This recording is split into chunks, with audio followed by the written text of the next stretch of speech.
I finanzieri del Comando Provinciale di Palermo, con il supporto operativo del Comando Provinciale della Guardia di Finanza di Padova, hanno condotto una vasta operazione a contrasto dell'illecita produzione di tabacchi lavorati di contrabbando. Nel dettaglio, nel quadro dell'intervento coordinato dalla Procura Europea, sede di Palermo, le Fiamme Gialle hanno individuato in un sito ubicato a Vigonza, in provincia di Padova, un opificio industriale per la fabbricazione di sigarette dotato delle attrezzature e macchinari necessari per la realizzazione di una linea di produzione su larga scala.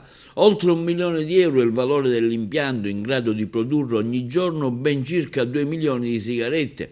All'interno dello stabilimento, insistente su un'area di circa 5.000 metri quadrati, sono stati rinvenuti e sottoposti a sequestro ben 5,5 tonnellate di sigarette, 16 tonnellate di tabacco, 14 bancali di precursori, tra cui materiali per il confezionamento dei pacchetti di sigarette, con i loghi di rinomate case di produzione, nonché un autocarro utilizzato per il trasporto delle stesse.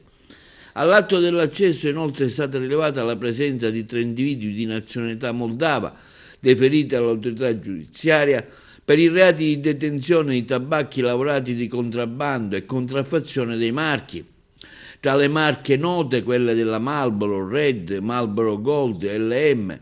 Particolarmente complessa si è rivelata l'esatta localizzazione degli stabilimenti a causa delle rigorose precauzioni messe in atto dai trasportatori per celare i luoghi di produzione e di stoccaggio.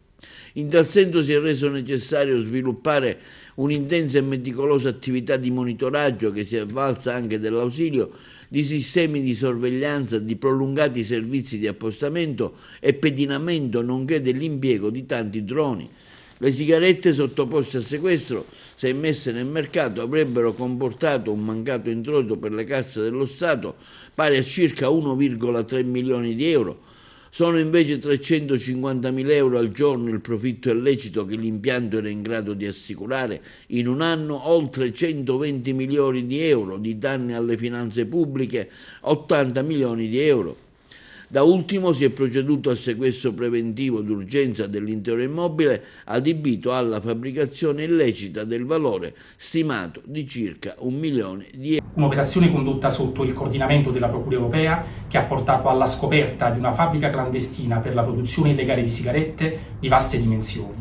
Macchinari e attrezzature di ultimissima generazione in grado di realizzare cicli di produzione ad altissima intensità e di generare profitti illeciti su base annua stimati in oltre 120 milioni di euro, con un grave danno per le finanze pubbliche nazionali e dell'Unione Europea. L'individuazione del sito è avvenuta all'esito di un complesso lavoro di indagine che si è avvalso di sofisticati sistemi di monitoraggio, tra cui l'utilizzo di droni. All'atto dell'intervento sono stati rinvenute all'interno della struttura oltre 20 tonnellate di tabacco e di sigarette riportanti i loghi di note marche già pronte per essere immesse sul mercato. Trovati inoltre jammer rilevatori di frequenza utilizzati dagli indagati per ostacolare le attività investigative.